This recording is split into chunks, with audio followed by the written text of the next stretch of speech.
everybody, it's episode 310 of PodQuest. Hey! It's Wednesday, July 29th, 2020. I am Chris. With me is Druten. Hello. And Walnut. Yeah, I'm here. How you guys doing? Not too bad. Just doing. I mean, yeah, that's pretty average. Yeah. That's about what you have for 2020, basically. Yeah, you're not wrong. You're definitely not wrong. And it's, I don't know, this week feels like it's been 3 months long. I went food shopping on Saturday last week, and I found gluten-free animal crackers, but they're magical animal crackers. And you guys are probably going to laugh at me for this. I thought narwhals were real. They are. It's listed in here as a magical animal. I mean, I'm 99% sure. Because like it has like a unicorn, a mermaid, a dragon, another unicorn, another mermaid, and then a narwhal. Yeah, definitely. A narwhal is a medium-sized toothed whale that possesses a large tusk from a protruding canine tooth. Okay, then I need to find one because they're apparently magical. It lives year-round in the Arctic waters around Greenland, Canada, and Russia. It is one of 2 living species of whale in the family Monodontidae, along with the beluga whale. Well, I need to find one and obtain its magic. Hopefully it's nothing like how in Harry Potter you, like, live forever by drinking the blood of a unicorn. Maybe it's like... No, that's exactly what it is. It might be. It might be. Which then I'll feel really bad. But you'll still do it because you're that sort of person. But I'll use the power for good. No, you won't. Maybe I get the power to save the environment. Okay? Maybe that's what we need to do is kill one narwhal, drink its blood, and have the power to save the environment. Nope. You'll try to take over the Ministry of Magic. You'll build that thing where you're sitting on like a throne being held up by all your slaves. No, I am not Lord Voldemort. I mean, you're right. You're not that cunning, but like you would try. Maybe like it'd be one of those live long enough to see yourself become the villain type of thing. Like I do good for a long time and eventually just be like, I've had enough of this shit. Or maybe you think you're doing good, but really, you're just a mass-murdering fuckhead. Mm-hmm. Isn't that how all villains are? I mean, no, like, the Joker is actually just a fucking psychopath. Oh yeah, the Joker is a psychopath. But, like, all other villains are like, well, I'm actually doing good. But they're not actually doing good. They just think they're doing good. Which is why you're the villain. Well, we'll see. I just need to go meet a narwhal. So, did you guys see that G4 is returning? Yeah. Dude, I'm actually pumped. Why? Well, you even wrote it in here. As long as it's not like the end of Times G4 where it was nothing but cops. Like, if it's like they showed clips of like Attack of the Show, which I tried to watch that show every day. I loved that show. Oh, see, I hated Attack of the Show. It was so fucking bad. I liked it. I enjoyed the hosts and such. Like, yeah, Adam Ferreira wasn't is it Ferreira? It was Kevin Pereira. Kevin Pereira, that's it. Who's Adam? I think you were thinking Adam Sessler from X-Play. Yeah, and I mean, there's a comedian Adam Ferrara, probably, and that's probably how I fully mix it up. But he what's Kevin Ferreira or whatever. He wasn't all that great, but he was fine. It was like the other supporting cast of that show that I really liked. The other hosts before they had the new girl that was the fan before being a host. She kind of sucked. Olivia Munn? No, after Olivia Munn. I don't even remember her name. Yeah, like I didn't watch a ton of Attack of the Show because I really didn't like it. I honestly didn't like G4. No, I liked Tech TV when that existed. Agreed. I thought Tech TV was better. When it fused, so I never had G4, like because G4 was its own network for a while. Yeah. I had Tech TV though. I liked Tech TV, and then when it fused with G4, like it had a couple of shows that were okay, and some of the shows that sort of transitioned over weren't bad.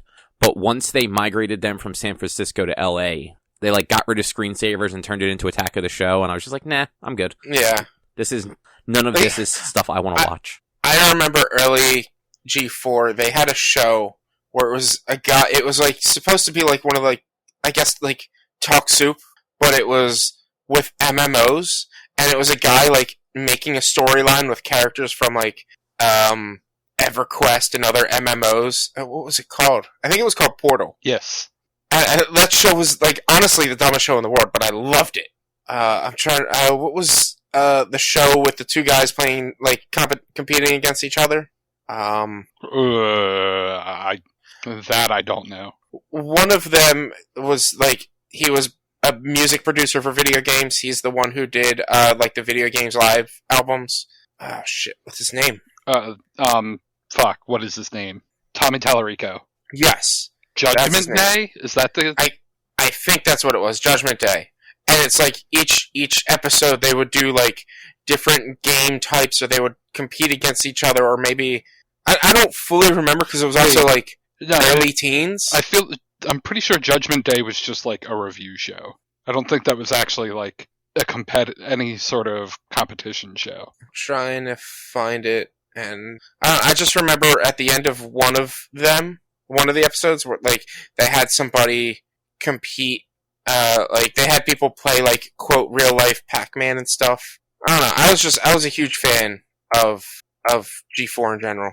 Yeah, like I said, I liked Tech TV when it kind of transitioned to G4. I was just not a fan of most of what G4 did, and the few shows it kept around, they just kind of transitioned into just sort of spoofs of what they were, and then it just went to nothing but cops and cheaters 24 hours a day. Yeah, that was, like, obviously that's where it dropped off, but it looks like through this trailer that they're gonna, I guess, potentially bring back the old school pre-cops stuff. I mean, yeah, honestly, nobody knows. Nobody knows what's going on or if it's even going to be a TV station. They're planning a launch for 2021. Yeah. The thing to keep in mind here, G4 is owned by Universal, which is Comcast. Comcast owns an esports team and is building an esports arena in Philadelphia. Yes. Like, there's a good chance that G4 just becomes esports network. I wouldn't be surprised, and honestly, I'd watch it. I mean, yeah, like an esports network wouldn't be awful. I don't think I would spend much time watching it, but it would at least be interesting. Yeah. I just don't see in 2020, or in this case in 2021, when this eventually launches, I don't see much of an appeal for it anymore. Like, the internet is nothing but personalities talking and playing video games. Yeah. Yeah, like, that's the thing. I honestly don't think it's going to be a TV station. But even like a YouTube channel or anything like that, a lot of the people that were on G4 and Tech TV, like, when it was a thing, have gone on to other things now. They're not going to necessarily, like, turn around and go try and be on those programs again. Which means it's like, why? Like, why is it? No, people aren't going to watch it for nostalgia because the people that they used to watch aren't there. And there are better personalities elsewhere that have been doing this stuff on the internet for the last decade. Yes, but again, that's assuming it's just the esports thing. If they do bring back what they were and people do want to come back to it, like, again, we don't know, as you said, we don't know what it's going to be. Just kind of crossing my fingers right now, hoping that it does produce quality in, like, entertainment. Yeah, I just, honestly, it being a Comcast-owned property and with them just the way they are, I don't expect it to be quality content. And, like, a lot of the people that were popular on G4 stuff, like, they've either started their own businesses or are just so divorced from that sort of stuff that I don't see many of them coming back if those shows were to relaunch. Yeah. Also, like, they probably wouldn't pay them all that well for something that is likely not going to be, like, on television. And, like, that would go for, like, streamers and stuff, too. Like, if it's, like, a web thing, why would people leave, like, their Twitch channels where they do the same thing to, like, look at Microsoft. Like, they tried Mixer, and Mixer didn't work, so they just closed it. But see, I don't think it would necessarily be, like, it could be, like, a Twitch channel or a Facebook games channel or whatever that, like, gets Ninja to come and host something, but Ninja is still allowed to do his own thing as well. I don't think there would be a non-compete clause with this and what they're doing. Oh, no. They're 100% they would have no chance to do anything else. It's depending on what they're doing. Like, because Ninja makes his money off of playing Fortnite and whatever other games, but if he's not playing games if they, for instance, get Ninja, and they're not having him play games for this channel or this station or whatever, and having him do something else, he's not necessarily competing with that to where he can still do his other stuff. No, because if it's games, so people that work for IGN and CBS Interactive, even if they have nothing to do with playing games on the internet, they are not allowed to play games in any sort of monetary fashion on their own. Like, they're not allowed to stream on Twitch or post videos to YouTube that have anything to do with gaming. And also, why get Ninja to do not the thing he does that gets viewers, you know? Like, because, I mean, the thing is, we already saw that Ninja won't pull enough viewers with Microsoft's thing. So he moved to YouTube instead of Mixer and has some absurd subscription count already. Yeah. Like, it had nothing, like, Ninja actually is a big enough name. It's Mixer that nobody wanted to use. But also, Mixer was a subscription base. No, it wasn't. no. Now, are you sure? Yes. It was just like Twitch. Yep. It was actually better technology than Twitch when it launched. Twitch just turned around and, like, fixed their technology to keep up with it. I thought it was all paid subscription. It's the exact same as Twitch or YouTube, you know? You can give them money, but you don't have to. Yeah, it had the same, like, subscription system and everything like that. The streaming technology that they were using was better, though. Like, it was super low latency, things worked better. Mm-hmm. It wasn't until after Mixer... So I forget what it was called before it was called Mixer. Beam. So Not between it being Beam and getting rebranded as Mixer, Twitch, like, upgraded their backend to actually be able to compete with what Mixer was going to be doing. And at this point, Twitch and YouTube just have the name recognition that Yeah. if people jump between either one of those, their platforms are generally going to follow them. Because really, like, who doesn't have a YouTube and a Twitch account at this point? Mm-hmm. Yeah. Whereas, like, for Mixer, like, you have to go make a Microsoft account if you don't already have one. Mm-hmm. But yeah, so sometime next year, we're apparently going to see something out of G4. We just don't know what yet. There's going to be some Dan Reichert hosted show, probably with Xavier Woods. Because the guy who got... Oh, sorry, Richie, but the guy who got Dan Reichert to WWE is now part of this group, like, in charge of bringing back G4. I did see that. And I did see Xavier Woods online, like, campaigning to have a show on G4. Mm-hmm. What it'll actually be, it'll be called Officers, and it'll just be 24 hours of a show called Officers, and it's going to be all about the reformed cops that we'll have in America by that time in 2021. Oh, that's not going to happen that fast. You're being way too optimistic if you think there's going to be any reform by next year. Look, they'll start in Camden, and then, like, just show Camden, basically, and add more cities as the Reformation gets completed. Man, camera crews in Philly would immediately be mugged. I didn't say Philly, though. I'm sorry, Camden. In Camden. Camden's on the up and up, man. Like, the waterfront, maybe. Yeah. Yeah. Anyway, Drew, you played that Fall Guys beta on the PC. It is basically like a very cartoony Wipeout or MXC, whatever goofy game show, elimination game show you want to use as a basis. But it's definitely pulling inspiration from those two things. It's a multiplayer racing, not like car racing game, but like it's a race kind of, right? Well, so it starts with 60 players. All the events it's a random order, so you don't know what the first event's going to be. Sometimes it was like a seesaws, and you have to get from the start to the end while going across these giant teetering platforms that as more people get on it towards an edge, it'll go up and down. And if you fall off, you go back to like the most recent checkpoint, and you have to be one of the first 45 people to cross the finish line to move on to the second challenge, which might be like a rotating platform that has 5 segments that each are rotating independently, and sometimes there'll be a hole in the platform or a wall that you have to get around so it doesn't push you into the goop and eliminate you, and you have to be one of the last 30 people left to move on to the next round. And it goes like 4 or 5, maybe 6 rounds. It might also depend what games come up to see how many rounds it goes, but you're trying to be the last one left. So, like, the one time I got to the next to last round, I stayed in, and you can stay in and watch the rest of that show if you want, or just leave to the lobby and try to connect to a new game.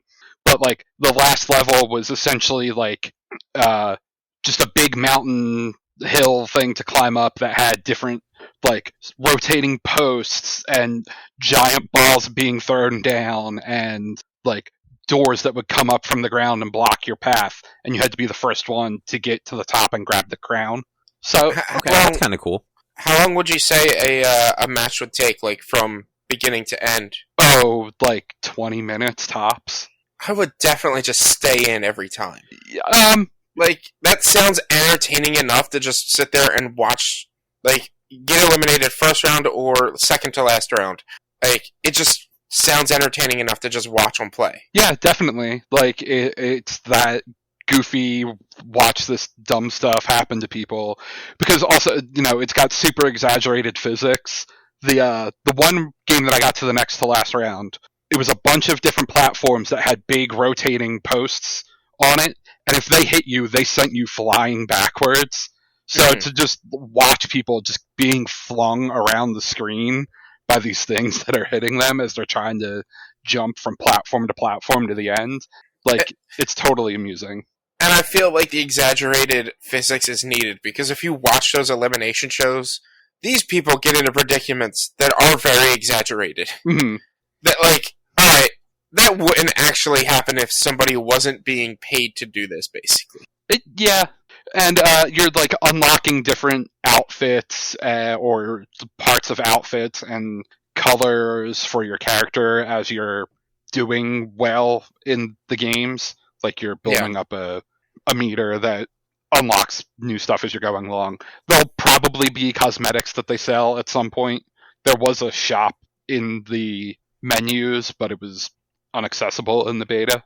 Well, that's some bullshit. Why can't you spend money in their beta? I mean, you might have been able to earlier, but this was probably the last. That was probably the last weekend of beta. Considering it comes out next Tuesday. Oh, that's true, because it's also going to be a PS Plus game. Yeah, which is the smartest idea they could have done.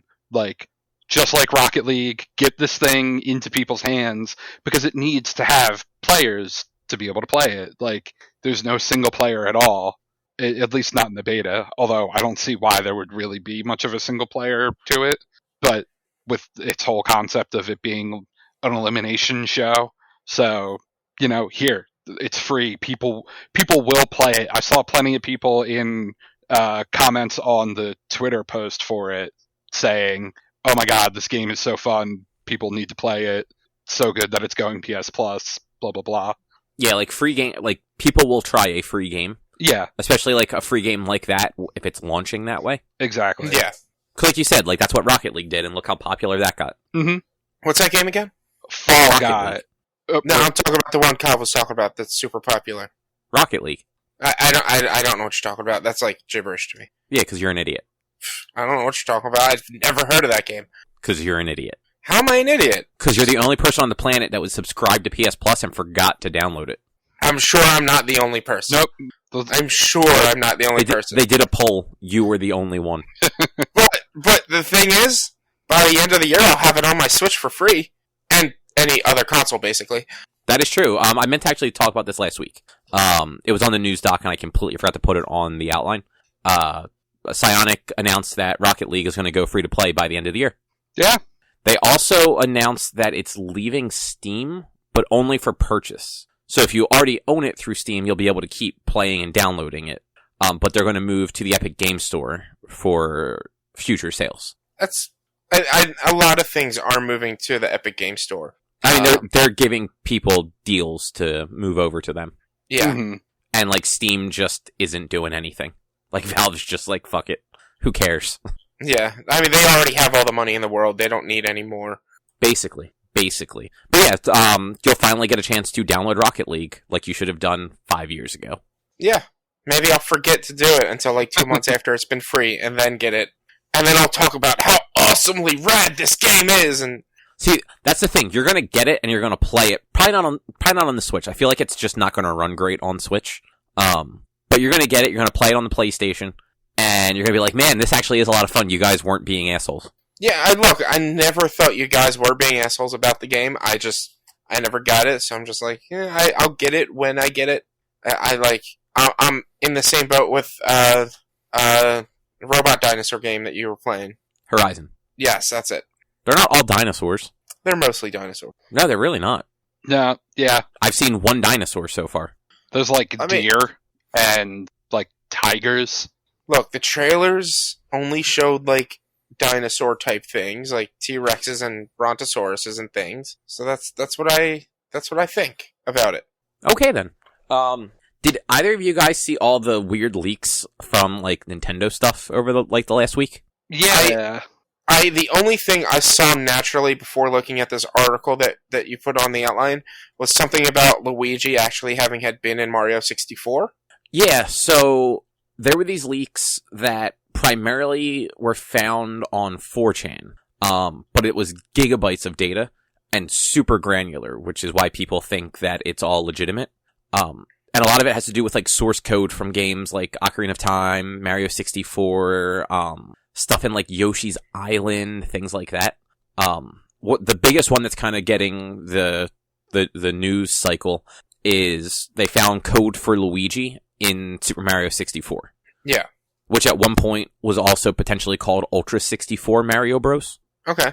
But yeah, I guess they found folders and files and stuff like that named Luigi. There wasn't any actual content of him in the games. If there were, that would have probably been found much sooner than this. But it's unlikely that the development team would have named folders Luigi as placeholders. Yeah. Anything that was named Luigi was probably meant to be Luigi. There was also a Pokemon MMO that apparently may have been a thing at some point.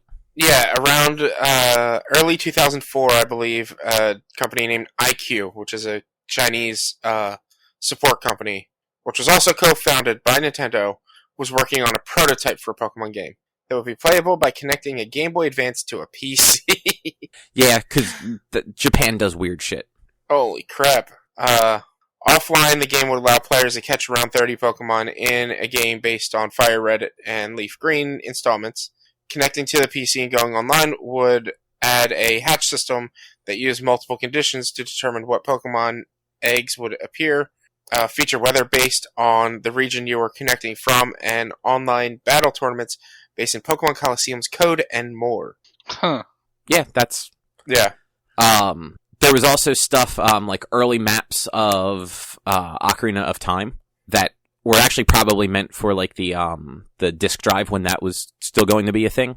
So if I remember correctly, Ocarina of Time was supposed to be a disk drive game. Was Ocarina supposed to be a disc drive game? I thought so. I know Majora's Mask was. I thought Ocarina of Time was too. Maybe.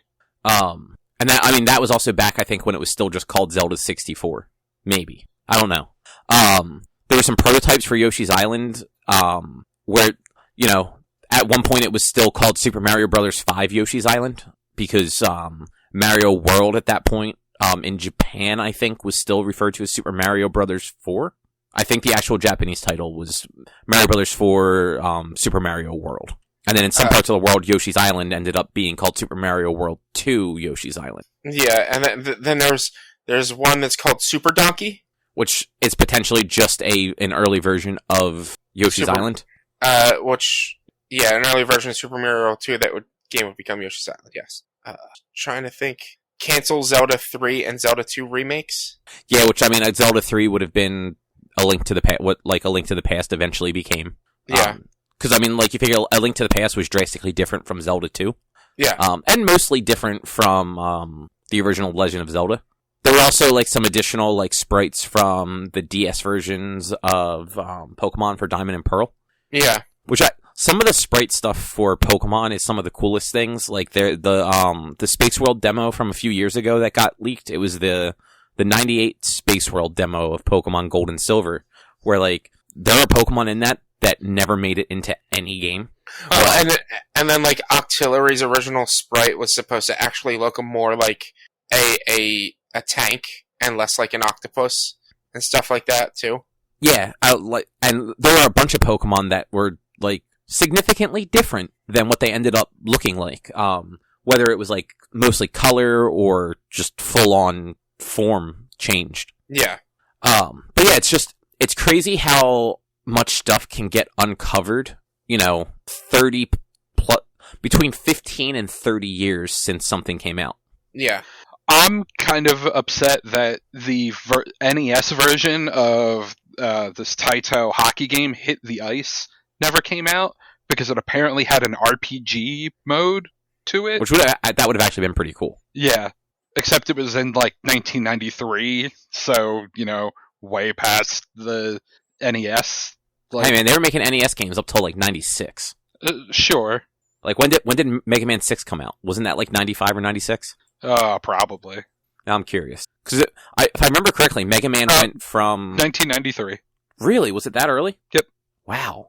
Oh, you know what? I think Mega Man 7 is a Super Nintendo game, right? Correct. Because I think Mega Man 7 is the only Super Nintendo main series Mega Man. Let's see.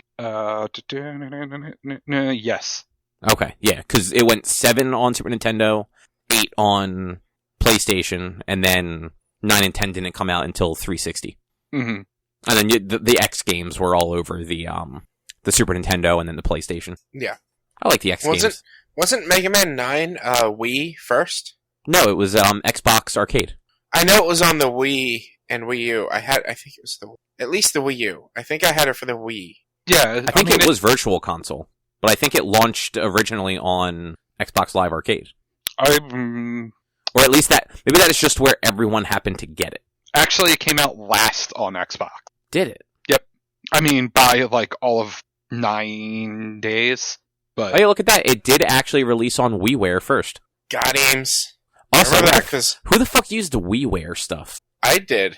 No, I didn't have an Xbox. Not WiiWare wasn't Virtual Console. WiiWare was something different, wasn't it?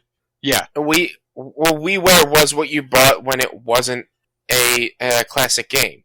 Any game you bought that wasn't classic was WiiWare, where Virtual Console was the classic console games. Wasn't most of the WiiWare stuff garbage though, or am I thinking of a different Nintendo thing?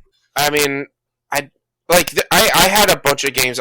For one of my birthdays, I got a ton of Nintendo gift cards, and I had a bunch of games on there. One of them I've talked about on the podcast before was called My Life is King. It was a Square game based in the world of Final Fantasy, in a Final Fantasy-esque world, more in the art style of the Crystal Chronicle stuff. But you didn't actually go out and adventure. It was a city sim where you built your city and sent adventurers out to go do things. Those stupid games that I'm into, that I hear a lot of people loved. Yeah, I've never heard of it before. I've talked about it numerous times on here, which explains why I've never heard of it. And then I do remember I bought a handful of games. Cobb, you probably won't remember this game. Drew, you might. There used to be I think it was a Flash-based game or whatever, where it was castle defense, but it was just stick figures running towards a castle, and you had to just pretty much throw them up in the air. Okay, I do remember that game. I bought that on the Wii, and you just use the motion controls and stuff. Huh. So there were a number of fine games on there. That was before I really had a job, so I didn't actually buy a lot of games on the WiiWare, so I don't really know what was on there. I don't feel like there was much of note, honestly, but yeah, it did. Mega Man 9 did come out there first by 2 or 3 days, whatever it was. There was a game called Lost Winds that I bought that was pretty cool. Castlevania: The Adventure Rebirth was on there. I don't know what that one is either. I'm just listing games that I saw were on there from this wiki. Trying to I'm not really. Bejeweled 2 was on there. Oh boy. So yeah, it was a lot of garbage. That's what I'm hearing. I mean, not necessarily. I don't know many of the games that were on there, but there were a decent amount of games on there. I'm not sure if they were all garbage or not. So after last week's Xbox showcase, 343 got out and they did some interviews and they shed a little bit more light on what Halo Infinite's going to be. And I lost all interest in it. And it's gonna be Destiny. So it's not going to be 100% Destiny. They've said they don't want it to be a games as a service. They want it. Where's their actual quote for it? Halo Infinite is the start of our platform for the future. So I don't know how they're going to differentiate it from being a games as a service, but apparently that's not the route they want to take it. What? yeah. Like I don't fucking get it either. But their studio head Chris Lee in an IGN interview, he said like there's not going to be sequels. They're going to be iterating on Infinite. The actual where's what they actually said? Did I not copy that bit? Oh, there it is. It's the last standalone release in the series for the foreseeable future. Also, there's animals in the game, but you can't pet them, but they can still die in the crossfire of your fighting. Man, fuck all that. I don't know why that's a big deal that you can't pet the animals. I don't know. People get real salty if there's like an animal in a game and you can't pet it. I think it's because of Uncharted 2 with the Beast Mode achievement. Do you guys remember that? No, because I never really pay attention to the trophies in that. So in Uncharted 2, when I believe it's after you climb the train, so it's like more than halfway through the game, you're in a village, a small like native village of the area, and there's yaks. I think there's like 6 or 8 yaks that you can go up and touch and like pet them. And he says some things, and if you go and do that, you get the Beast Mode trophy for doing that. And the reason they call it Beast Mode is because every time somebody went to, like one of the testers went and pet a yak, he would shout Beast Mode as he would pet them. So they just made it an achievement. It's really dumb, but I think ever since then people are like, oh, we have to pet the animals. Yeah, I mean, it honestly seems like anytime that there's any sort of like domestic-esque animal, like people get upset if you can't interact with them. Yeah, but this sounds like it's not necessarily domestic animals, it's like critters running along the road and stuff like that. Probably. Like, we don't really know, though. There could be a bunch of, like, wild dogs running around or something. But it's just like, I love, like, one of the statements said, we want Infinite to grow over time versus going to those numbered titles and having all the segmentation that we had before. It's really about creating Halo Infinite as the start of the next 10 years, and then building that as we go with our fans and community. That's what Destiny 2 is doing. I mean, that's what Bungie said they wanted Destiny to be from the beginning. Yeah, and like Destiny was a rough start, and so when they actually were able to get things together, they released Destiny 2, and they don't plan on. I don't believe they plan on releasing another numbered Destiny. It's just continuing from where they are. But that's only because they got the rights themselves to deal with that. If it was still Activision running the show, there'd be Destiny 2, 3, 4, and 5 already on the horizon. It'd be like the fucking Avatar sequels. Yeah. But it's like watching the gameplay itself didn't really look too exciting. And now finding out that it is basically number one, it's basically going to be Destiny. And number two, it has nothing to do with the previous games. Well, it is a sequel to the previous games, but it's also being treated as a soft reboot. So it's probably going to pick up somewhere far enough past the previous games that they're going to be able to gloss over a lot of things. Like, I think that's dumb. Like, I'm like, you know what? You should finish with Halo, what would it be? 6? Should finish with Halo 6 and lead into Infinite and maybe get rid of Master Chief so that you can have this, like, open world game that you're trying to do Destiny-esque so that you're not all fucking Master Chief. Yeah, and not only that, like, and we've all talked about this before, and I know Drew agrees, like, Destiny's good at shooting. That's really all Destiny is good at. Destiny 2 really picked up the ball with story and content and everything. But they have apparently then proceeded to drop that ball from what I hear a lot of people saying that still want to play Destiny. I don't think either of us have played any of the expansions. No, I never got the expansion, and it's not because I got bored and tired of the story. I love the lore of the game. It's just I didn't want to get looped into that, like, expansion, paying for every expansion, and like I get through the stuff quickly enough, and personally for me, the raid shit wasn't that fun. I enjoyed other stuff in the game. That, like, I enjoyed the multiplayer, the PvP, and I enjoyed the strikes. I did not enjoy the raids. Yeah, and it's pretty common, like, anywhere you look, even people that love Destiny will freely admit, like, that game is very hit or miss. Like, one content push, the content's great. The next content push, nothing's really worthwhile.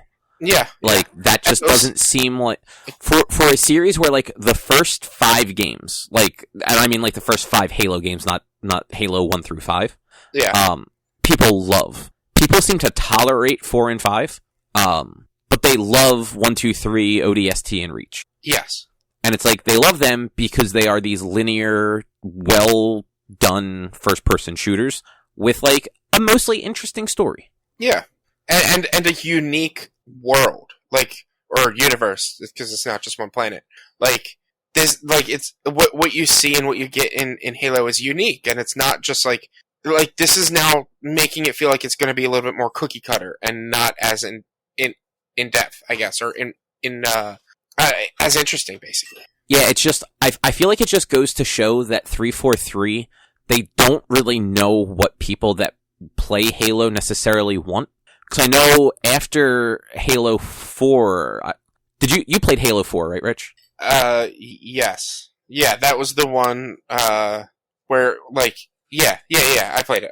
Halo 4, you play as Master Chief the whole time, right? Yes.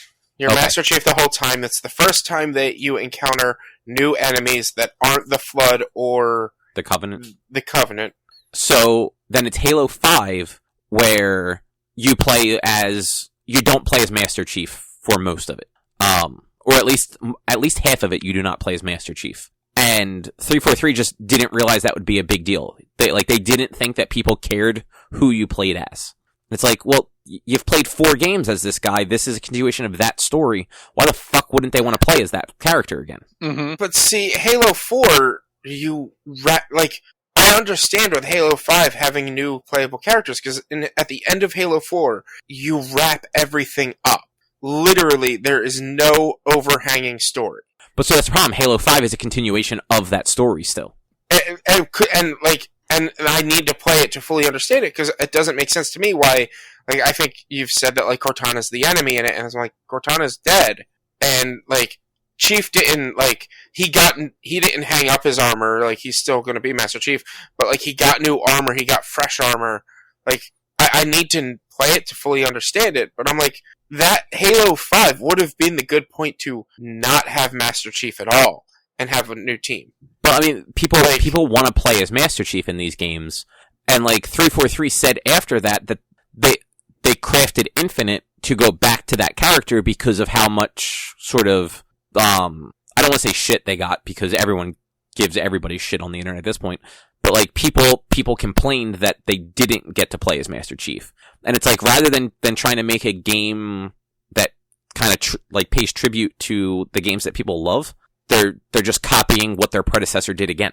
Yeah, and like, the problem with what they're doing with Infinite, in my opinion, is since it seems like they're trying to do this online thing like a Destiny. No, it's not going to be online like that, though. It's still, I don't know if this is true or not, but I read somewhere that it's only going to be 2-person co-op. Interesting. That's different. So it's not a live world. You're not going to be running around and seeing Master Chief spawn. It's just an open world, which, I don't know, that right there loses all appeal to me. An open world first-person shooter does, like, take a lot of it out for me as well. I'd be more interested in, like, an open world, like, over, like, isometric or something like that. And, like, the Halo games, like, they were open enough while keeping it linear. Like, you could still, like, wander and explore in a lot of those levels. It's just, you always knew where you needed to go next. Yeah. I don't know. We'll just have to wait and see, but I don't think this is going to be a top seller I don't think this is going to be a top seller at all. No, I mean, it's still going to say Halo on it. So, the problem is you have the people that don't follow this stuff, that just know that a new Halo is coming, are going to buy a new Halo. Yeah. Mm-hmm. It's kind of the same thing with, like, Call of Duty. Like, there are people that don't follow any of the news around Call of Duty. They just know Call of Duty comes out every year, so they're going to buy the next Call of Duty, or the next Madden, or NBA, or whatever. Yeah. But But I mean, at least it'll be on Games Pass, so it'll be easy enough to try it without dropping $60 and being disappointed. This is true. But to go along with all the Halo stuff, over the weekend, just because of how much Halo had been happening, I actually went and I played through Halo 1 and some of Halo 2. Nice. I like the original. I never played Reach or ODST, but I like the original trilogy. Like, those first 3 Halo games were good. Halo 1 doesn't hold up as well. And this is it's the anniversary edition from 2011 that's in the Master Chief Collection. Yeah. It definitely holds up better, I'm sure, than the one from 2001 would hold up. But, like, the controls are just, like, they're a little clunky. And you can at least go in and there's a lot of customization you can make to the controls. But, like, that also takes a lot of time of, like, trial and error to kind of get everything the way you want it. Mm-hmm. I'm also I've become very used to games, like, having the left trigger be, like, the look-down barrel. Yeah. Yeah. And, like, that doesn't exist in these games. Nope. No, I don't think Halo has ever had that, right? I don't know if 4 or 5 or, like, ODST or Reach, but 1 through 3 didn't. Because, like, that just wasn't a thing back then. And, like, for me, it's like a double-edged sword, because I've always played Halo with boxer controls. So my melee gets remapped to the left trigger instead of the left trigger being grenades. So I have a tendency of running around and, like, shooting things as I run up to them and then just meleeing them to kill them. Yeah. That's kind of how you have to play Halo. Yeah. Especially, like, if I have, like, the shotgun. Like, I just run around with the shotgun, you shoot somebody so their shield drops, and then you just beat them in the face with the butt of the shotgun. Yeah. But there were a bunch of times where I just absent-mindedly, while I was, like, coming around a corner and, like, there was, like, a mob of enemies, pulled the left trigger to, like, bring up the sights for the gun, and just, like, ended up, like, meleeing the air. Yeah. But otherwise, like, it is still a fun game to play. The Flood is still awful, and, the Warthog is maybe the worst vehicle in gaming to drive. Yeah. I mean, I don't really remember the Warthog being that shitty, but I'll agree with it anyway. So it's analog stick controlled. Yeah. So your controls are very poor on it, and that there's that entire end sequence where you have to drive the Warthog through that, like, obstacle-laden tunnel. Yeah. Where, like, there's ramps and there's things you have to, like, zigzag in and out of, and it doesn't control well at all. I do remember it feeling like you're like on ice, even on hard ground, basically. Yeah, like you go all over the place. You don't have fine control where like anything nowadays, like, you drive with the triggers. Like, one trigger accelerates, the other trigger brakes. And this being, like, the left analog stick, you hold forward to go forward. And then you kind of use that one to control your direction a little bit, but you more use the other analog stick. But the other analog stick also still controls the camera. Yeah. Like, it was not a good time. And that whole last section, you have a time limit. You have, like, 3 minutes to get through it or something like that. And, like, at one point, and I forgot this happened, you get, like, halfway done. And the ship that's supposed to be picking you up is getting attacked. And it ends up getting destroyed. And you then have to continue driving through this thing, but it's this open bridge where you leave it off on. And like you said, the Warthog just always feels like you're driving around on ice. Yeah. So I get to that point, and the Warthog loses control, and it goes, like, skidding over the side, and I just bail out of it, forgetting that there's still more game to go, that I have to, like, make it to, like, another ending point. And I just can't do it. Like, there's 2 minutes to get to the spot, and you actually cannot do it while running. You need to be in a vehicle. Yeah. And there's no other vehicles to use. And the game doesn't checkpoint before that. So I had to do the entire thing over again. And it was just like, what the fuck? Plus, I think my Warthog blew up, like, twice. Like, during just, like, the regular path. Because of, like, just how poor, like, it topples over at, like, the slightest turn and throws you out, so then you have to, like, flip it back over and get back into it, and hope it's not in, like, a weird corner where you have to, like, hop around so that you can get back to the right side of it, so that to be the driver and not the passenger. It, sounds like you kind of need to, get good. No, it's just the Warthog is really bad. Like, all the other vehicles in that game control really well. See, I don't know, like, the thing is, I tend to play vehicles using the right stick as my, because that's how most games are. Like, besides the fact that in Halo you have to push up on the left stick and the right stick moves the camera. I'm usually hitting R and then the camera to move. So, like... Yeah, No, I mean, usually in a game, like, if you're playing like a racing game, the right trigger is your acceleration, the left analog stick is your control the car, and the right analog stick is it's generally the camera, so that you can, like, adjust, like, what you're seeing.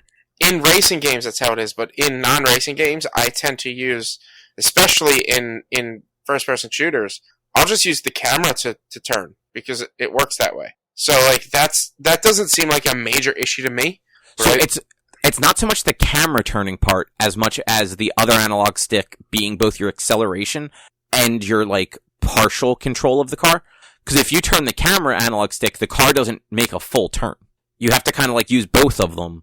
But if you turn the left analog stick, like, too far to the left, you stop accelerating. I'll have to replay it to actually recognize it. So it actually, the Warthog controls considerably better in 2. So early on in 2, you actually have to drive the Warthog again with, you don't have to, like, you can make one of the other guys drive instead. But it controls significantly better in 2. Yeah. But, like, overall, like, the Warthog is just a bad vehicle. All the Covenant vehicles are better, and the tank is probably the only good human vehicle. Oh yeah, definitely. I remember it's been forever since I played Halo 1, and I think probably mid-2010, so maybe probably 2012, 2013. When did the PS4 come out and Xbox 2014. 2014? Or so 2013. I always forget. Probably like 2011, 2012 is when I played the Halos, and I played Halo 1, and then because there was no Halo 2 like remaster at the time, I borrowed my buddy's Halo 2, played it on a 360 on easy mode just to watch the story, basically. Beat it in like 3 hours, and then I was like, alright, I'm done, let me get to Halo 3 now. Because Halo 3, from what I hear, is awesome, and then Halo 4 was fantastic.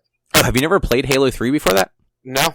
Like, I hadn't played any Halo besides just multiplayer, ever until, like, 2010, 2011.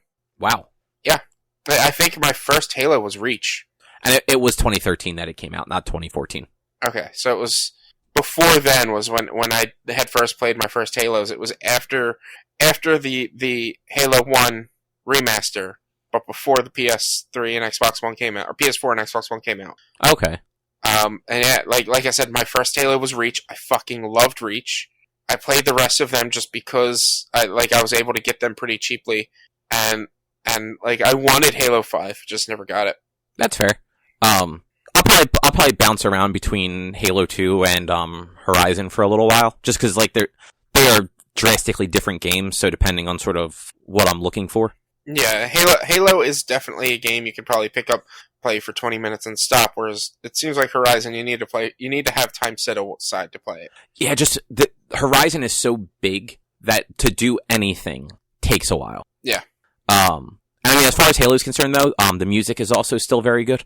Like, yeah, Halo has very good music, and they do a very good job of cranking the music up during, like, climactic sequences. Climactic sequences, as well as, like, boring time, like, just driving and nothing's going on. The music, it's not, like, epic, but it's still good enough to where, like, you're interested when you're just driving. Well, yeah, but I mean, like, so, near the end of Halo 1, when you're running around the Pillar of Autumn to explode all of the cores so that you can explode the Halo. Yeah.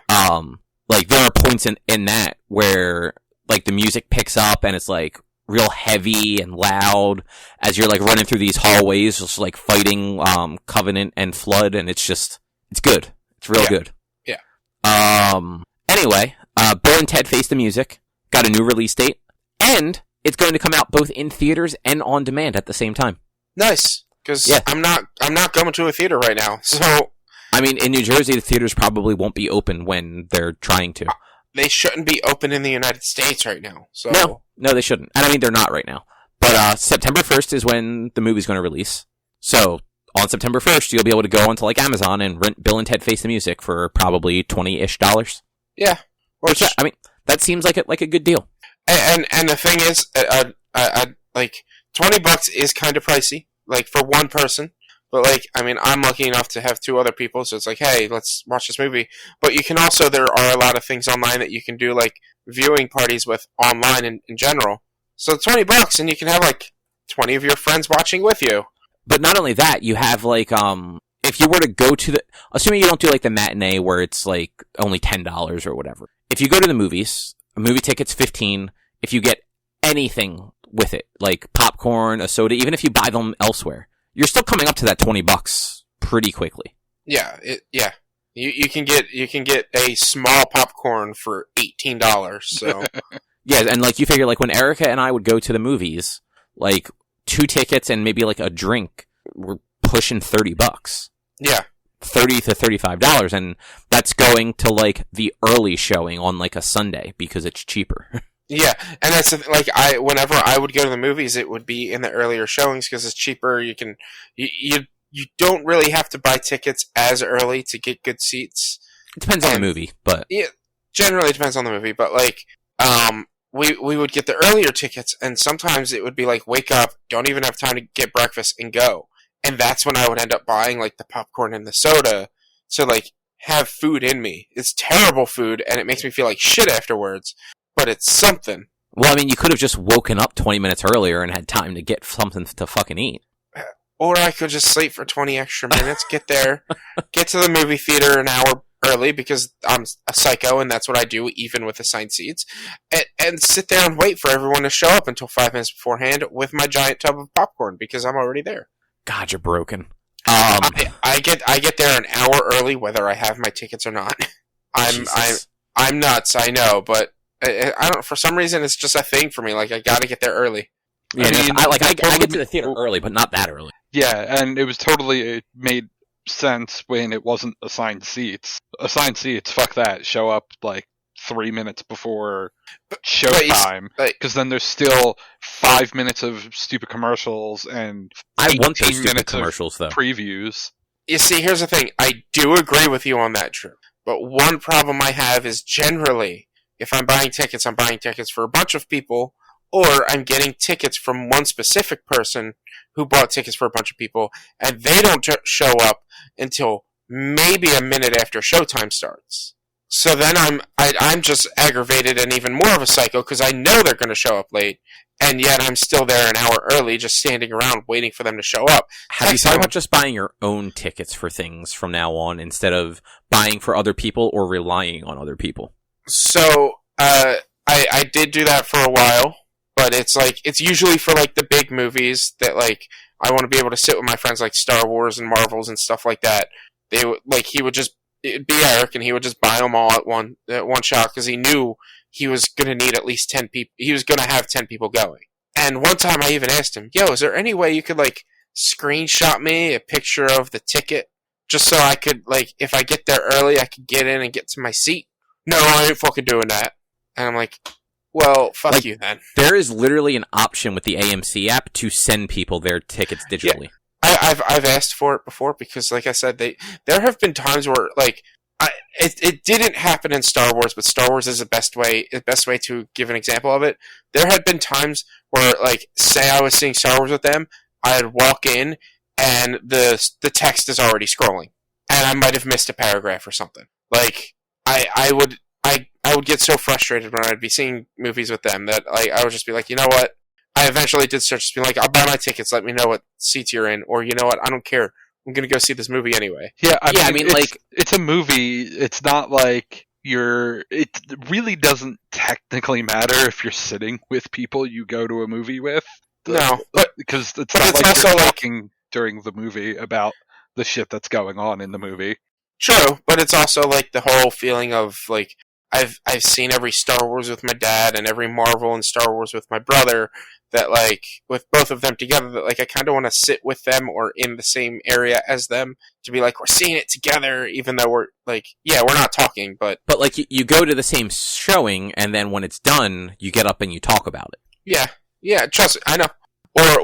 But at least this time, if I'm sitting next to my dad, I can laugh at him because he has to go to the bathroom halfway through the movie. That is actually the other nice thing about being able to like rent the movies on demand, like day and date, is just you can pause it. Like if you have to use the bathroom or if you want to get a drink, like you don't have to miss anything. You just fucking pause it. Oh, absolutely. To go along with all the movie stuff, though, I don't know if you guys remember, a couple months ago, kind of at peak quarantine with things shutting down and happening, Universal released Trolls World Tour and something else directly on demand, and they got into a little bit of a fight with AMC theaters. Yeah. AMC said that they were never going to show Universal movies in their theaters again. If they continue to release them day and date, or release them on demand immediately, they weren't going to do that, yes. So they came to an agreement. Universal can release their movies onto on-demand platforms, premium on-demand platforms. So, like Amazon, where you can charge like $20 for a rental. Yeah. Within 3 weeks of the movie debuting in theaters. So I think 17 days is like the cutoff point. That is what the article I was reading said. Yeah. So the example that the Variety article I read had was Fast and Furious and Jurassic World that are due out, I think, next year. 17 days after they come out in the theater, Universal could put them on demand for $20. I hate that. I hate it. Why? I think it should be allowed to just be day and date, but that's like the fact that I like for my comfortability. I'm not even calling it convenience. It's for my comfortability right now. I have to wait 17 days longer to see a movie than somebody else when I'm already paying twice as much for the tickets because of the crazy rental fees that's going to be there. Like, I think that's kind of ridiculous. See, I actually think it's cool because so a movie like Fast and Furious or Jurassic World, and Variety actually said this, those are going to have longer exclusive runs in the theaters. They make too much money. Like, they make billions of dollars in the theaters. I don't think those movies would make billions of dollars if people can just rent them on demand. Mm-hmm.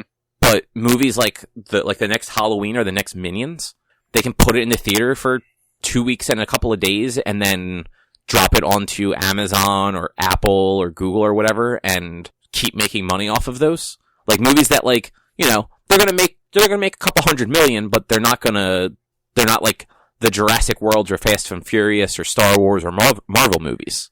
Yeah. This is also kind of setting a precedence for this sort of thing. Mm-hmm. Because you figure, like, if Universal and AMC is making this deal, there are going to be other distribution companies that are going to start looking to do the same thing. Ones like Disney that, like Universal, have the money to throw around to kind of do what they want. And that's going to be the thing. Like, if I'm going to have to sit here, say, we have Black Widow supposed to come out by the end of this year. Again, I've already said, I am not going to the movies for the foreseeable future. I now have to wait 2, 3, 4 weeks, 5 weeks to see Black Widow, which means because there's going to be those assholes that are going to, because the release date's officially out, so like there's going to be all the reviews and the spoilers and shit that I have to then make sure to avoid so that I don't get the movie spoiled, because I don't feel comfortable going to see this movie when it comes out.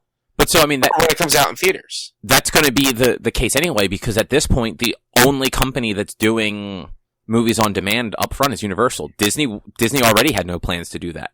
That's why they keep just delaying their movies, because they want their theatrical runs to make all their money. Mm-hmm. Well, and that's fine, but like I'm fine with them delaying it another 6 to 8 months or whatever until like more people can go see it. I'm fine with it. But like if theaters are open and they can make their money in December off of that movie, they're going to release it, and then it's not going to be available for like rentals until the home media release 4 to 5 months later. Yeah, and that to me is like these companies need to like they're going to still. I don't think they're going to be making as much money. They're definitely not going to be making as much money with these releases. No, this country is completely backwards. They're going to 100%. What do you mean, Walnut? Well, first of all, like, ever since we've gotten the assigned seating movie theaters, they've cut seating in half minimally. At least in half. And now, because of social distancing regulations, that should be cut in half even more, if not more, because I don't know if each seat is 6 feet apart from each other. Oh, of course not. So they're gonna need to, like, figure out a way to do 6 feet per seat. So... But they won't. Like, have you driven by any places that are doing outdoor dining? I have, and there are places that have, like, good distances between tables and aren't seating people, like next to each other, even when there's enough distance. Like I've seen some places, but I've also seen other places that aren't. Yeah, but, the chains seem to be the places that aren't. Like I drove past the Outback in Deptford. Yeah. Their tables aren't that far apart. They had every table full, and they had a line of people around their building. Yeah, people do not give a fuck. And there is a place to say, well, that's also outdoors, and not saying the virus doesn't spread outdoors, but it's just like the variability of being outdoors changes things a smidge. Yes. So, I personally still am not going to go to a restaurant. I don't feel comfortable around people, but like what they're doing isn't as negative as a fucking movie theater that won't do social distancing. Mm-hmm. Because that's fucking indoors. Yep. But like our country is ass fucking backwards, and yeah, as soon as theaters open back up, they're going to be full. Yeah, because and people can't take that they haven't been allowed to go do a thing, even if they didn't do that thing before. Look at you're not a sports guy, Cobb, but look at the fucking Florida Marlins right now. Like, and the Phillies are on a 2-week quarantine because one fucking guy. So are the Braves. Are the Braves on a quarantine? Yeah, because what was it? It was 13 Marlins players tested positive. I think it's now 14 or 17. I think it's 17. 14 players, 2 coaches.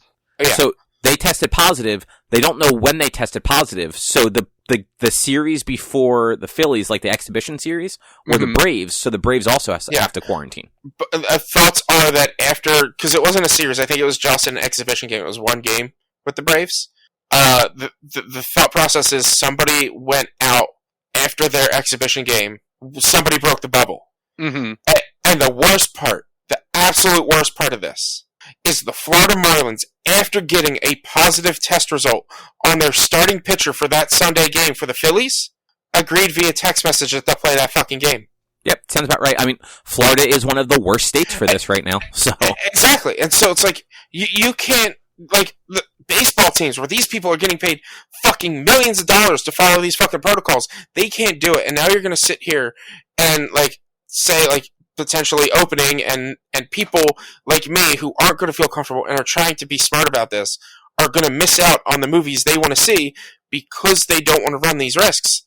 Because these companies aren't willing to make these deals, or if they're making these deals, it's like a 2-3 week hold before they can release them. And I'm just, it's kind of fucked, in my opinion. Yeah, no, I mean, it is. And it's just, so New Jersey is one of the few states that are actually trending well. I don't know if the positive wasn't the right word, but our numbers recently did go up slightly, but I think they're still like within the 500s or below. Yeah, like it when you look at like all like the maps, like that the different like news sites post, like our area is still one of the areas where it's not orange and red anymore. Yeah. But look how many people that you see around that just don't give a fuck. They don't wear masks. They don't wear masks correctly. Yep. They fill themselves up in stores and restaurants and everything like that. Like, yeah, people in this country are absolutely fucking idiots. Yeah, and as soon as movie theaters are open, as soon as restaurants are open, they're going to be bombarded with people. And it's gonna be so bad. And I'm like I can keep going on and on, but basically my point is these theaters shouldn't open, and these media companies, if they want to make money, if they want to make money and stay on people's good sides, they need to do a release closer to day and date. If they don't want to do day and date, 17 days, 2 weeks is kind of a long fucking time. But it's not 17 days instead of 90. Like, you know. Yeah, it's 17 instead of 90, and yeah, it's just universal. No, I don't mean that. I mean, they can't just decide to put their movies on demand, because they have deals with theater chains. That's why this was such a big deal with AMC. Mm-hmm. Like distributors have contracts and deals with movie chains, like with the theater chains. The theater chains pay millions of dollars to show the movies, that they in turn then make millions of dollars on. Yeah. I mean, the answer to this is just once all the movie theaters go bankrupt and there are no more movie theaters at all anymore.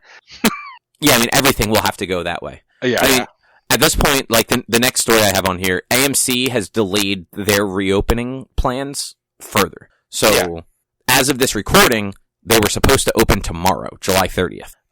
They have now just pushed it to late August.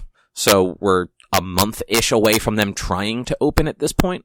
But again, like New Jersey's not going to let them open. Yeah, no. Yeah, like New Jersey's not going to let them open. Florida probably will. Yeah. Florida will, Texas will, California maybe. California seems to keep going back and forth. Like California seems to like know what they're doing, but the people there don't care. I think I haven't really read too much up on California. So they've had shelter in place since March, but it seems like they keep like opening and then closing certain things. Like they're taking chances, and then when those chances don't like work out, they close. They lock back up. Which like. I'm not gonna. I don't mean this when I say it's a good thing, but like they're the ones that are like the what's the word? Guinea pig. I guess the guinea pig or the sample size or something like that. Yeah, where it's like, all right, they test it out, and if it doesn't work, then other states know. All right, this isn't going to work yet. Except that's not how it's going. Other states are just like, it's fine. Yeah, other states, not New Jersey, because for some reason, New Jersey, the armpit of the United States, is fucking doing everything right, or almost everything right. I mean, like him or hate him, Murphy's just he's not budging. Like, no, and I love him for it. Like, I love Murphy. Like everything he's doing might not be the best way to handle it, but he's handling it better than most other states. Yeah, where our numbers are like we have literally flattened the curve in New Jersey. Like our numbers went up to upwards of 4,000 a day for a few days. It's almost 5,000. Yeah. And now we have consistently stayed, for the past like 3 months, stayed below 1,000 and generally average about 500 or less per day. There was actually one day recently, we only had 50 cases in that day. So that's actually probably part of the reason recently some of our days have been back up near like 500 is the lag in receiving test results. Yeah. Probably had that one day super low. I also know there was a day like 2 weeks ago that was like 140. But and then probably some test from the few days recently that have come back 400 to 500 probably were old tests that should have been made that 140 day like 300 people, and then the 500 days should have been like 350. But it's just like I'm not surprised that AMC has delayed again. Aren't they the ones that said if they don't open by August they're going under? I think so. Yeah. And so they didn't say it. It was like a financial expert. Yeah. Okay. Yeah. Which like those like financial experts really are they're fucking just making guesses. Yeah. So who knows on that one? But yeah, I mean honestly, if movie theaters don't get to open up soon, like they're going to go away. Yeah. And to like kind of double back on what we were saying before, because New Jersey's taking things so seriously, say they do open and New Jersey is still like, nah, fuck that, no indoor shit.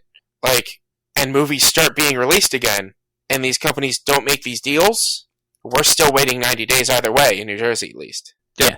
I mean, honestly, like, this sort of thing is going to, I feel like in the next year or two, we're going to see a huge resurgence in drive-ins.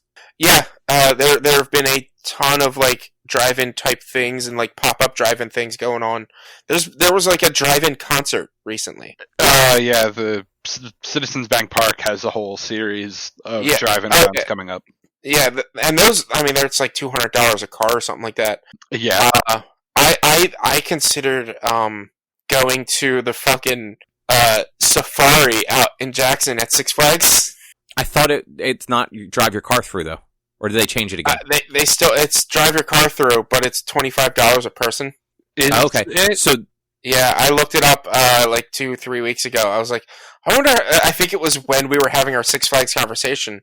I was like, I wonder about the safari. And yeah, you drive through, but it's like $25 a person. So a year ago, it wasn't drive-through anymore. Like, you got on a bus, and a bus took you through. Yeah, it's not been drive your own car through for, I want to say, 5 years. Yeah, maybe even a little longer than that. I didn't know that. Maybe it's drive-through again now, but maybe it's not. I don't know.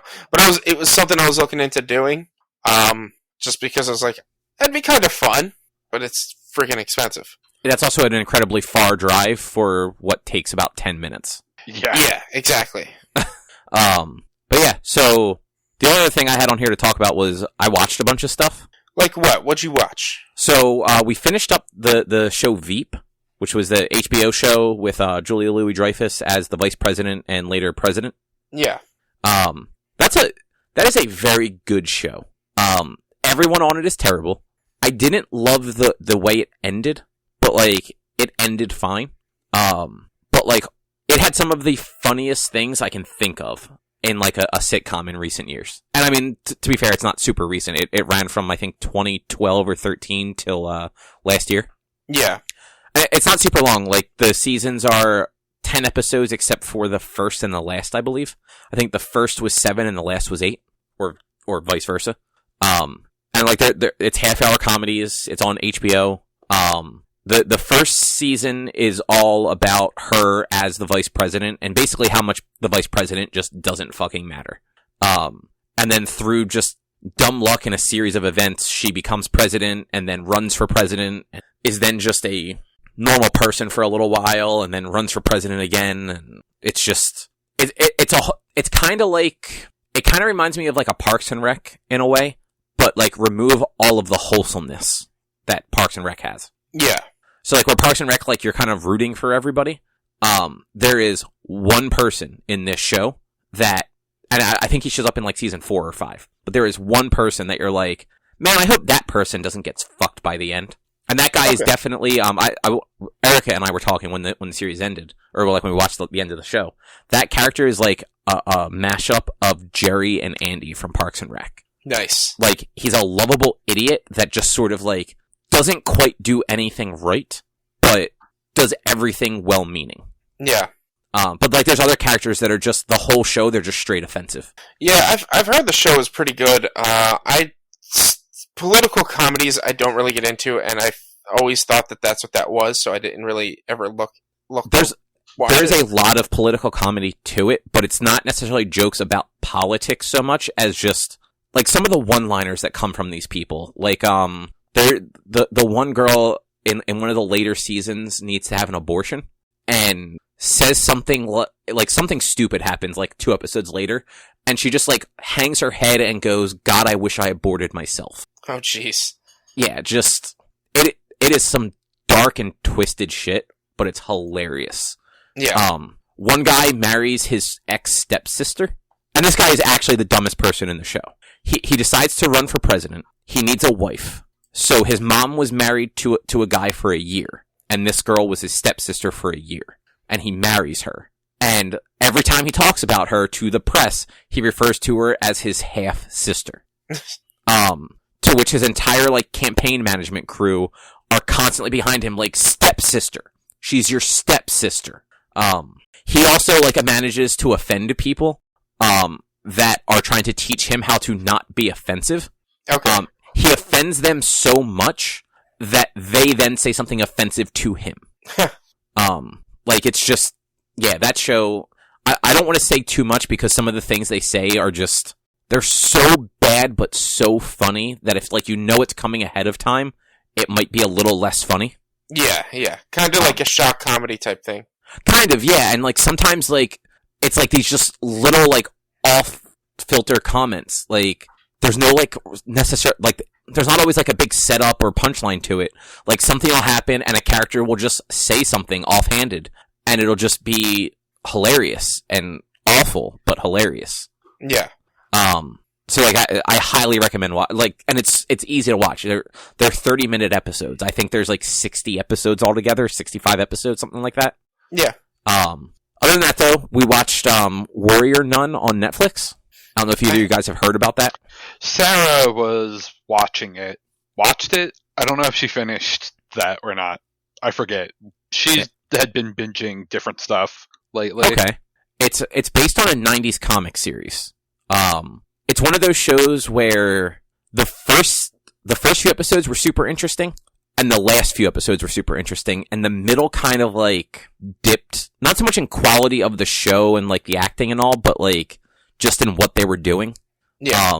Gotcha. So it's about, it's a sect of warrior nuns, basically. They're demon fighting nuns. There is always one nun that gets this thing called the halo that basically give them supernatural powers and actually allows them to actually deal damage to these demons as well as see them. The other nuns can't see them. They actually rely on the halo bearer to direct them where the demons are. Okay. Which is like a super cool kind of concept and premise. And like these nuns, like they train to become the next bearer, basically. But they don't know who it's going to be, and the halo can reject people.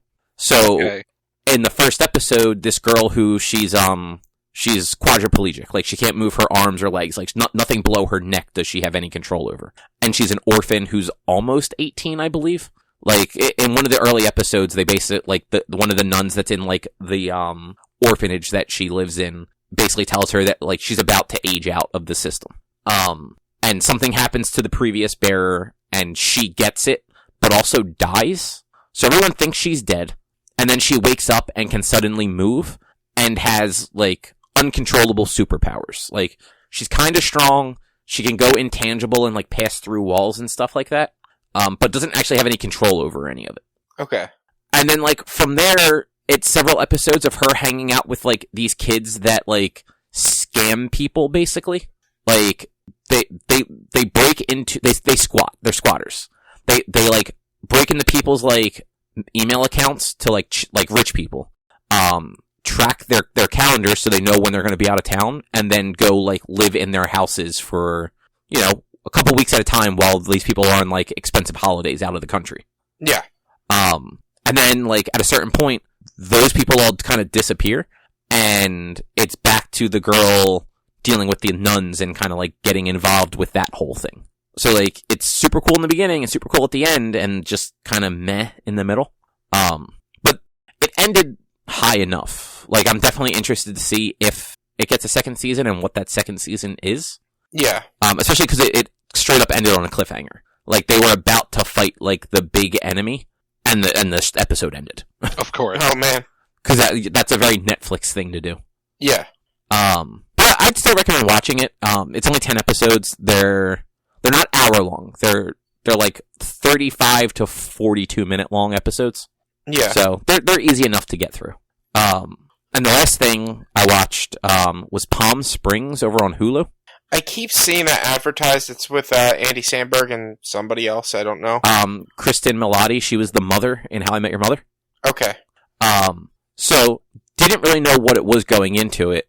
It was. I just knew it was a comedy and it had Andy Samberg in it.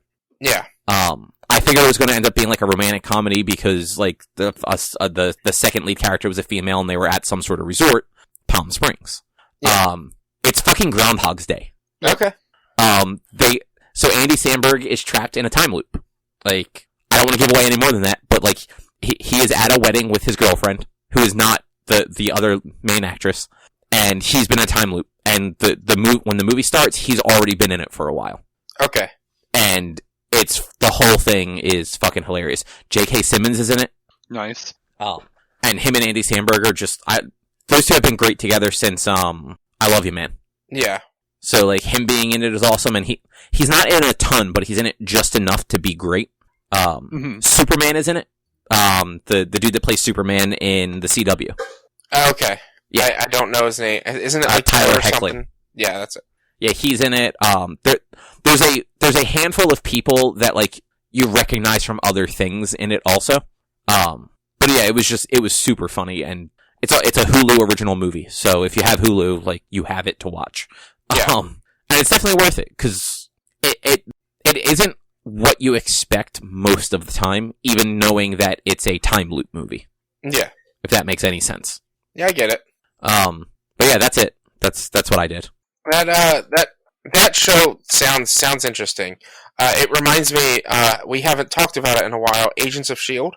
I think I'm caught up. Was the most recent episode the Enoch episode? Yes, I didn't watch time loop episode.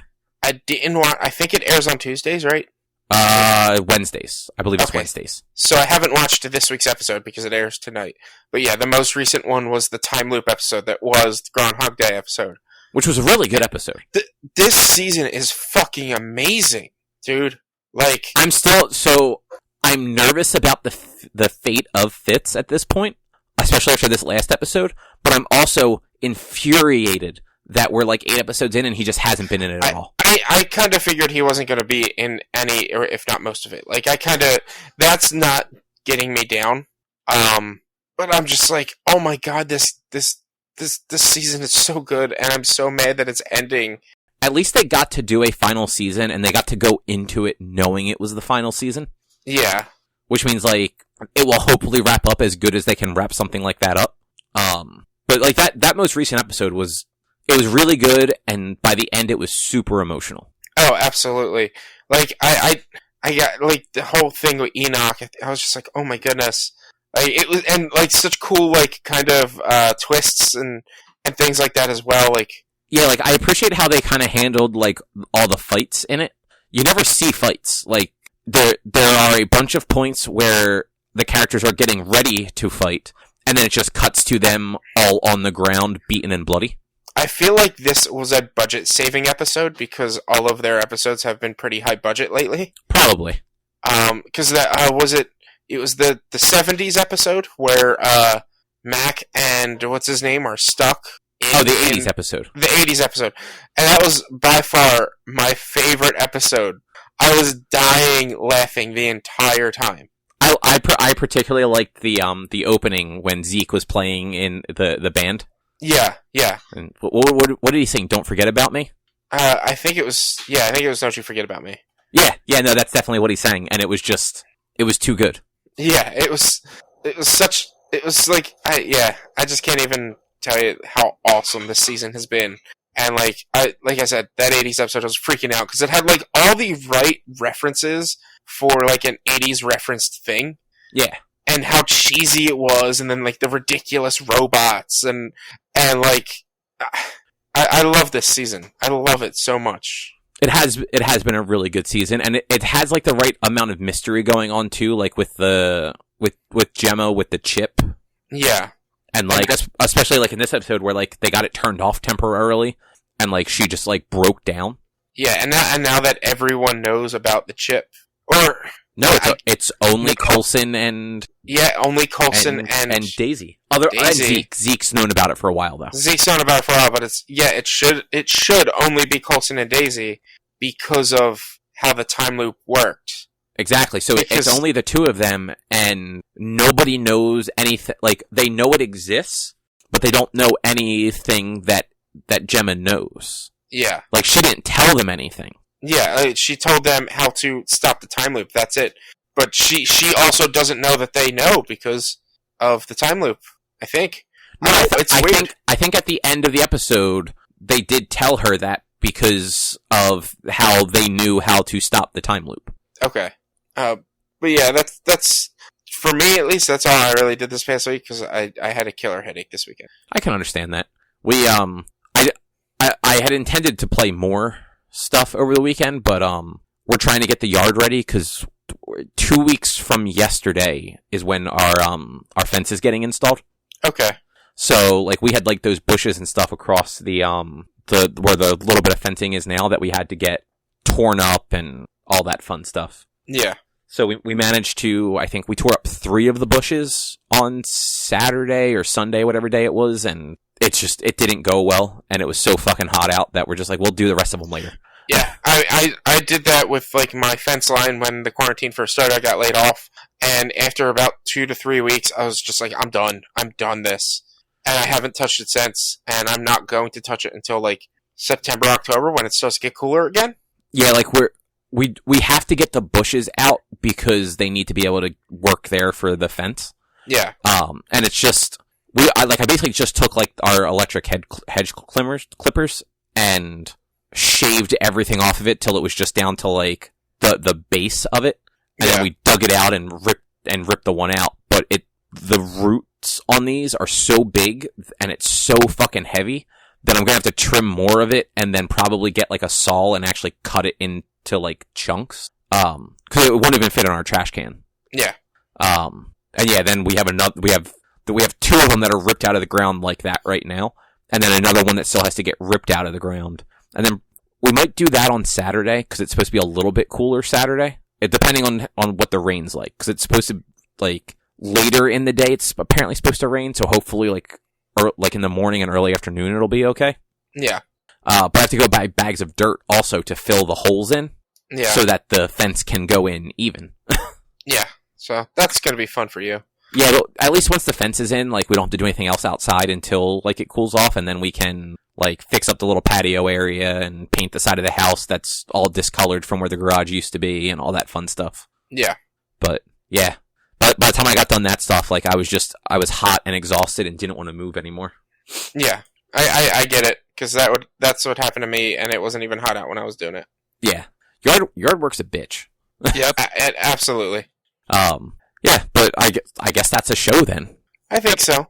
Cool. Well, if you'd like to find more of our content, you can head over to www.one-quest.com. You can also help us out by supporting us at patreon.com/onequest. If you can't support us there with dollars, though, you can go to your favorite podcasting platform, like Apple Podcasts, Google Podcasts, Spotify, Stitcher, all those fun places, and you can subscribe to us, rate us, review us, all those things. It does help.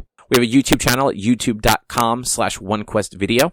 We have social media, facebook.com/onequestonline and at @1_quest on Instagram and Twitter. Our YouTube channel is, I said that already, didn't I?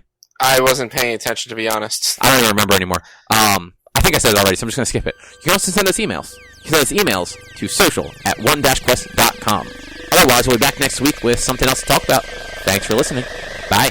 Bye. Bye.